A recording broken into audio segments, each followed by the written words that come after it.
లో ఎస్ ఉన్నారు. ఎస్ అభినయ్ గారు. ఓకే, సిగ్నల్ వీక్ ఉంది. నేను మీతో మాట్లాడుతున్నా అభినయ్ గారు, ప్లీజ్ హోల్డ్లోనే ఉండండి.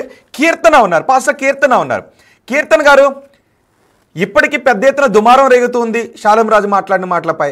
మహిళలు కేసులు బుక్ చేస్తున్నారు. అదే సమయంలో కొంతమంది ఆయన మాట్లాడిన మాటలు పర్సనల్గా మాట్లాడుకున్న మాటలు, అందులో తప్పులేదు, వక్రీకరిస్తున్నారు అని అంటూ ఉన్నారు. మీరేమంటారు? నమస్తే అండి సార్. నమస్కారం అండి. ఇప్పుడు సాలేమయ్య గారు తప్పు మాట్లాడారని అనలేదు, ఎవరు అనలేదు. సబ్జెక్ట్ మాట్లాడుతున్నారు. ఆయన మాట్లాడిన సబ్జెక్ట్ గురించే ప్రతి మహిళ కూడా ప్రశ్నిస్తూ ఉన్నారు. ఆయన తప్పు మాట్లాడారా లేకపోతే ఇంకోట కాదు, ఏం సబ్జెక్ట్ మాట్లాడారు, ఆ సబ్జెక్ట్ లో ఉన్న ఆ యొక్క పదజాలం గురించి మహిళలందరూ కూడా ప్రశ్నించారు. ఇప్పుడు మన అభినయ దర్శన్ గారు మాట్లాడుతున్నారు ఏమనంటే, సంఘంలో లోపల చెప్పారు, సంఘానికి చెప్పారు అని ఆయన మాట్లాడారు. సంఘానికి మాట్లాడిన వీడియో పబ్లిక్ లోకి వస్తే అభ్యంతరాలు ఉన్న ప్రతి ఒక్కరూ ప్రశ్నిస్తారు. సార్ ఆ మాటలు వినబడుతుందండి? వినబడుతుంది కీర్తన గారు. ఇప్పుడు సంఘంలో ఇప్పుడు మేము కూడా మందిరాల్లో బోధించుకుంటూ ఉంటాం అయ్యగారు. మాకు గ్రంథంలో ఉన్న ప్రతిదీ కూడా చెప్తూ ఉంటాం సార్. చెప్పినప్పుడు అక్కడికే పరిమితం అయితే వాళ్ళకే అంకితం అవుతుంది. ఇది ప్రపంచం చూసింది, ప్రపంచంలో 90% చూశారు. కాబట్టి ఇప్పుడు అలాంటప్పుడు అభినయ దర్శ్ గారు అన్నట్లుగా ఆ వీడియో ఓన్లీ సంఘానికో లేకపోతే వారి యొక్క చర్చి పరిధిలోనే అది ఆగిపోవాలి. అది ఆగిపోతే ఈ రోజు ఎవరు ప్రశ్నించేవారు కాదు. సో ప్రపంచంలోకి వచ్చింది కాబట్టి ఈ స్త్రీ అనే ప్రతి ఒక్క హిందూ సహోదరులేంటి, ముస్లింస్ ఏంటి, లేకపోతే క్రిస్టియన్స్, వాళ్ళందరికీ ఒక తలంపు లేచింది. ఏంటి అది? వాళ్ళకలాగా అంటే చెడు తిరుగులు తిరుగుతూ రోడ్లంబడ తిరగడానికి బజారు వాళ్ళలాగా పువ్వులు కొన్నారు.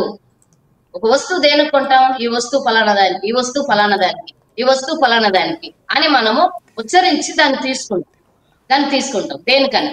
ఇప్పుడు సాలెమయ్య గారు కూడా ఆ రకంగా ఏమని మాట్లాడారంటే, ఈ పువ్వులు ఎవరు కొంటారంటే దానికి సంబంధించిన అన్నట్టు ఆయన ఓళ్ళలో మనకి వినబడుతుంది.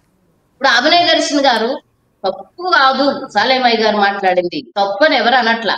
ఆయన మాట్లాడిన సబ్జెక్ట్ ప్రశ్నిస్తున్నారు. ఆ ప్రశ్నకి ఏమనాలంటే, అమ్మా మా సంఘంలో మేము వివరించాం, ఆ మాటలు మా సంఘస్థులు లేదంటే మా ముందు కూర్చున్న వాళ్ళకి తప్ప ప్రపంచంలో ఉన్న ఏ యొక్క హైందవ సహోదరికి కాదు, లేకపోతే ఇతర మతస్థులకు సంబంధించిన స్త్రీలకు కాదమ్మని ఒక మాట ఎక్స్ప్లెయిన్ చేస్తే ఏం పోయింది?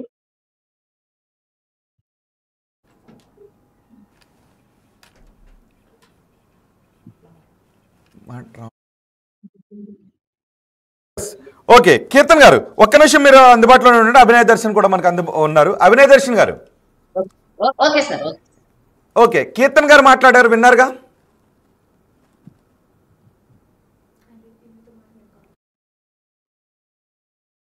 వ్యాఖ్యలు ఉన్నాయి, రైట్?